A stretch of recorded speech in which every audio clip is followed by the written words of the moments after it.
আসসালামু আলাইকুম। আশা করি সবাই অনেক ভালো আছেন। নতুন আরও একটি ক্লাসে সবাইকে স্বাগতম। প্রিয় শিক্ষার্থী বন্ধুরা, আজকের ক্লাসে আমরা প্রথম শ্রেণীর প্রাথমিক গণিত বইয়ের 52 পৃষ্ঠা 6 নং অঙ্কটি সমাধান করব। আগের ক্লাসে আমরা 5 নং পর্যন্ত সমাধান করেছি, সেগুলো খুব সুন্দরভাবে বুঝে আমরা সমাধান করেছি। কখন বিয়োগ করতে হয় সেটাও আমরা শিখেছি।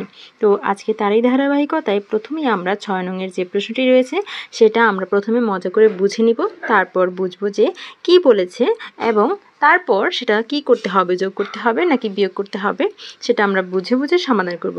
তো চলো প্রথমেই আমরা প্রশ্নটি দেখে নিই। 6 নংয়ে প্রশ্নটি দেওয়া আছে, রাহাত 9টি মাছ ধরেছে এবং আবিদ 5টি মাছ ধরেছে। আবিদ কয়টি মাছ কম ধরেছে? প্রথমে আমরা প্রশ্নটা খুব ভালোভাবে বুঝে নিব। দেখো, আমরা মনে করি রাহাত একজন ছেলে এবং আবিদ একজন ছেলে। তো ওরা মাছ ধরতে গিয়েছে। আবিদ 9টি মাছ ধরেছে রাহাত 9টি মাছ ধরেছে আর আবিদ 5টি মাছ ধরেছে। ঠিক আছে, রাহাত কয়টি মাছ ধরেছে? 9টি মাছ ধরেছে আর আবিদ 5টি মাছ ধরেছে। এখন প্রশ্ন করেছে আবিদ কয়টি মাছ কম ধরেছে। দেখো, রাহাত ধরেছে 9টি আর আবিদ ধরেছে 5টি। এখন আবিদ কম ধরেছে আর রাহাত বেশি ধরেছে, তো প্রশ্ন করেছে আবিদ কয়টি মাছ কম ধরেছে। ঠিক আছে, তো আমরা এটা কিভাবে সাজিয়ে লিখব? প্রথমে এই প্রথম লাইনটা আমরা কি করব, সুন্দরভাবে সাজিয়ে নিব। তো সাজানোর নিয়ম কি? সাজানোর এই যে প্রথম লাইনটা আমরা যদি সাজাই তাহলে কিভাবে আমরা সাজাবো? আমরা এভাবে সাজাবো যাতে এই যে সংখ্যা যেটা আছে 9টি, এই কথাটা হাতের ডান দিকে থাকে, তাই না? তাহলে আমরা এভাবে সাজাতে পারি। আমরা প্রথমে লিখব রাহাত মাছ ধরেছে, তারপর লিখব 9টি, তাই তো? তাহলে আমরা এটা সাজিয়ে ফেলি। আমরা সমাধান দিয়ে লিখে ফেলবো রাহাত মাছ ধরেছে 9টি। তারপরের লাইনটা আমরা কিভাবে সাজাবো? এই যে আবিদ 5টি মাছ ধরেছে, এটাকে আমরা সাজাবো আবিদ মাছ ধরেছে, তারপর সংখ্যাটি লিখব 5টি, তাই না? তাহলে আমরা কি লিখব? আবিদ মাছ ধরেছে, তারপর লিখব 5টি। তাহলে আমরা এটাও খুব সুন্দরভাবে সাজিয়ে লিখে ফেলবো আবিদ মাছ ধরেছে 5টি। আচ্ছা, এখন এটা যোগ করতে হবে নাকি বিয়োগ করতে হবে সেটা আমরা কিভাবে বুঝবো? দেখো, এখানে রাহাত বেশি ধরেছে আর আবিদ কম ধরেছে।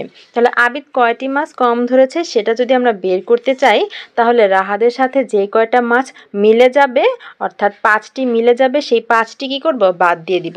বাদ দিয়ে দেওয়ার পর দেখব যে আর কয়টি বেশি থাকে, সে কয়টিই তো ও কম ধরেছে, তাই না? তাহলে আমরা এই কাজটা কি করব? বাদ দিয়ে যেহেতু দিব, আমরা তাহলে বিয়োগ করে দেব, তাই তো?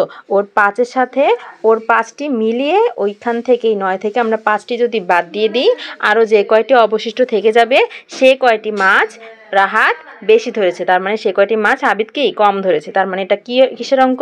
বিয়োগের অঙ্ক। আশা করি বুঝতে পেরেছো। তাহলে এটা কি করতে হবে? বিয়োগ করতে হবে। তাহলে এখন প্রথমেই রাহাতের 9টি মাছ আমরা কাঠির মাধ্যমে চিন্তা করব। তাহলে এই রাহাতের 9টি মাছ আমরা কাঠির মাধ্যমে দিই।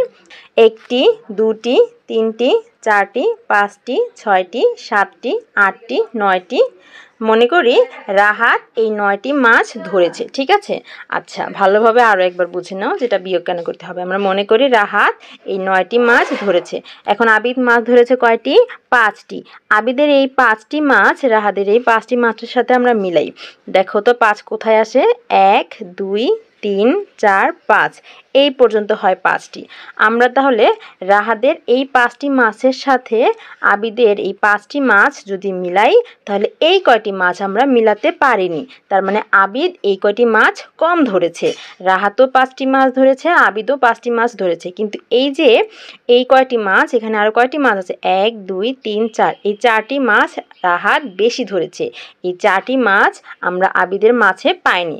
আবিদ এই কয়টি মাছ কি কম ধরেছে। বুঝতে পেরেছো তো? এইটা বিয়োগ কেন করতে হবে? অনেকেরই প্রশ্ন থাকে যে কখন যোগ করতে হবে, কখন বিয়োগ করতে হবে, সেটা আমরা বুঝি না।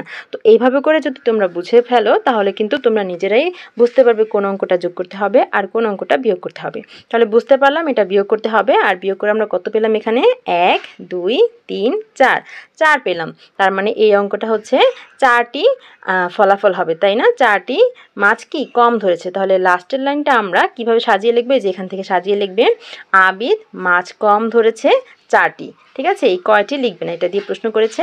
এখানে কয়টি হবে? 1, 2, 3, 4, এই 4টি হবে। তাহলে আমরা উত্তরটা সুন্দর করে লিখে ফেলবো। সুতরাং আবিদ মাছ কম ধরেছে 4টি। শেষের লাইনটা কি বুঝতে পেরেছো? এটা কিভাবে লিখেছি? এটা এখান থেকে লিখেছি, আশা করি জানো। আরও একবার বুঝিয়ে দিচ্ছি, এই যে এখান থেকে লিখবে আবিদ মাছ কম ধরেছে, তারপরে হচ্ছে বিয়োগফলটা অর্থাৎ 4টি। আর এই যে এখানে কয়টি লিখেছে এটা দিয়ে প্রশ্ন করেছে, এই কথাটা তোমরা লিখবে না, ঠিক আছে? তাহলে আমরা জানি এই যে এখানে যে চিহ্নটা সেটার নাম হচ্ছে সুতরাং। আমরা সুতরাং দিয়ে লিখব, সুতরাং আবিদ মাছ কম ধরেছে 4টি। এখন আমরা উত্তর পেয়ে গেছি, উত্তর হচ্ছে 4টি। সুন্দর করে উত্তরটা লিখে দিব, উত্তর 4টি। শিক্ষার্থীরা আশা করি বুঝতে পেরেছো। এখন তোমরাও এই অঙ্কটা খুব ভালোভাবে নিজেরা প্রথমে প্রশ্নটা পড়বে, তারপর বুঝবে, তারপর বুঝতে হবে যে কি করতে হবে, যোগ করতে হবে নাকি বিয়োগ করতে হবে। এভাবে বুঝে বুঝে তোমরা করো, আশা করি বাকি অঙ্কগুলো পারবে। আর আগের অঙ্কগুলো তোমরা একটু রিভিশন করে ফেলবে, আগের অঙ্কগুলো আমার চ্যানেলে দেওয়া আছে। দেখা হবে পরের ক্লাসে। পরের যে অঙ্কগুলো রয়েছে সামনের দিকে সেগুলো সমাধান করে দেবো। ততক্ষণ পর্যন্ত সকলেই ভালো থেকো, সুস্থ থেকো। আল্লাহ হাফেজ।